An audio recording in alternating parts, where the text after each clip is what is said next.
Hello friends, I am Adrian Menezes from Mumbai, India. Good morning and welcome to Pathways of Hope. A blessed Lenten season to all of you. I really enjoy this season, not because it's a fun season, but because we all make a lot of decisions during this season. There are three usually: about fasting, about almsgiving, and about prayer. And we do this every Lent. It is one of our most fundamental experiences of this season. We also try to do this in humility and in private, as Jesus told us. Do not boast about the good things that you're doing.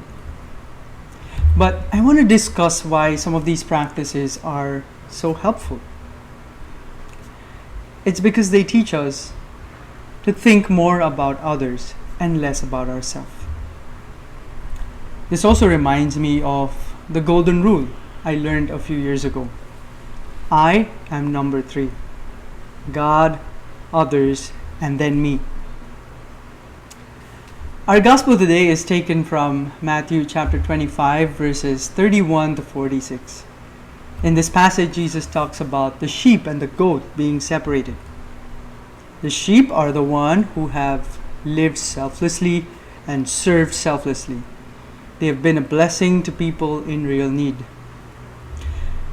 Not to give selflessly only to those who can return the same favor to us, but to serve those who might never be able to make any return to us. But we do it because we see Jesus in each person.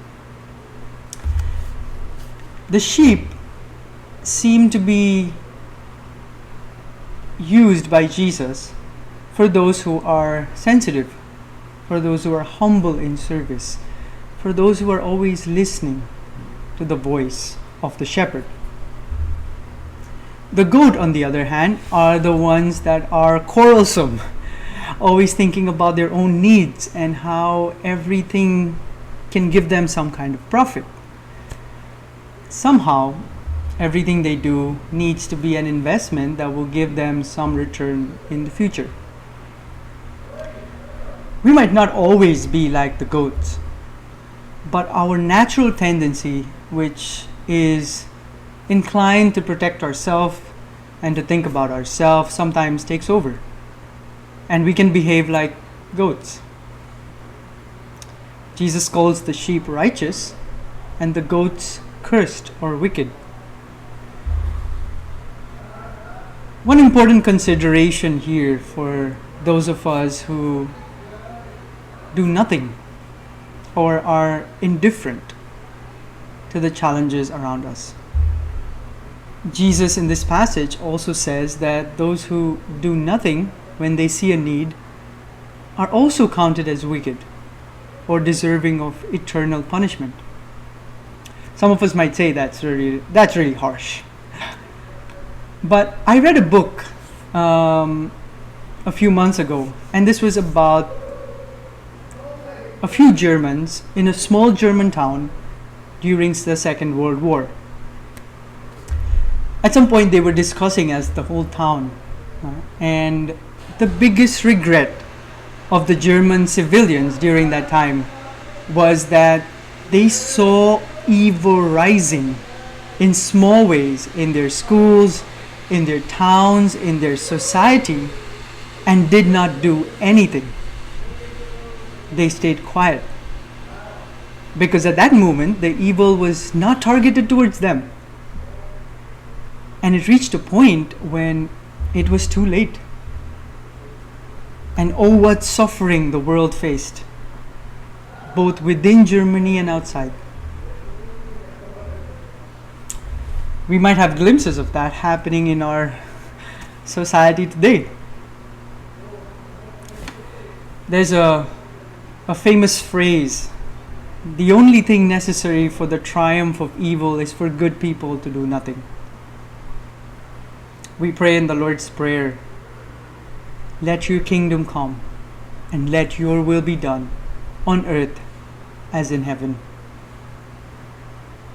Let's make that prayer more real. we are the ones that Jesus has chosen to usher in love, service, and peace in this world. We won't attain it completely until Jesus comes in His glory, and the passage says that.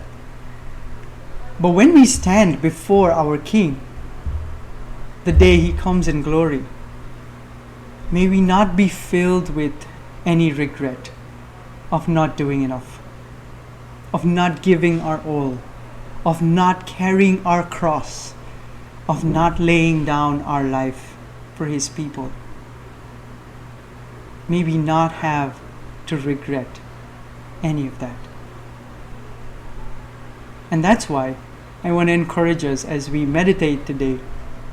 Think about how we can really embrace being sheep, how we can see Jesus in each person, and how we can lay down our life for them. If you've been blessed by this reflection, please share it with your friends and your family. And let us usher in the kingdom by being selfless sheep in this world of a lot of goats and maybe even wolves. Again, this is Adrian Menezes from India. God bless you and have a wonderful day.